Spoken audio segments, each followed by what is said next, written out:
ಗುರುಪೂರ್ಣಿಮೆ ಅಂದರೆ ಗುರುಗಳಿಗೆ ಗೌರವ ಸಲ್ಲಿಸುವ ವಿಶೇಷ ದಿನ.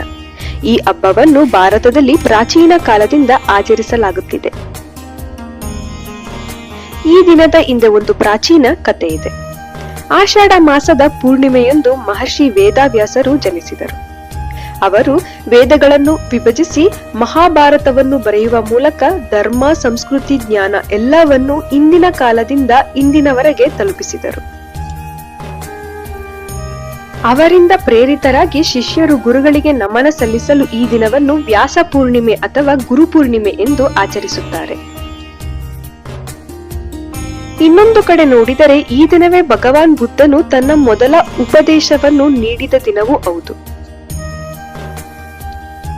ಇದರಿಂದ ಗುರುಪೂರ್ಣಿಮೆ ದಿನದ ಮಹತ್ವ ಎರಡು ಶಕ್ತಿಯ ಧರ್ಮಗಳಲ್ಲಿ ಕೂಡ ಇದೆ, ಹಿಂದೂ ಧರ್ಮ ಮತ್ತು ಬೌದ್ಧ ಧರ್ಮ. ಗುರು ಅಂದರೆ ನಮ್ಮನ್ನು ಅಜ್ಞಾನದ ಕತ್ತಲಿನಿಂದ ಜ್ಞಾನದ ಬೆಳಕಿಗೆ ಕರೆದುಕೊಂಡು ಹೋಗುವನು. ಗುರು ಅಂದರೆ ದಾರಿ ತೋರುವ ದೀಪ.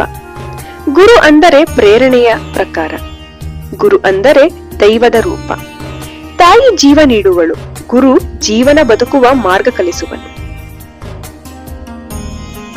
ಗುರು ಅಂದರೆ ಪುಸ್ತಕದ ಪಾಠವಲ್ಲ, ಜೀವನದ ಪಾಠ. ಅವರು ನಮ್ಮನ್ನು ಪಾಠದೊಳಗೆ ನೋಡಿಸುತ್ತಿಲ್ಲ, ಬದುಕಿನೊಳಗೆ ಕಾಣಿಸುತ್ತಿದ್ದಾರೆ.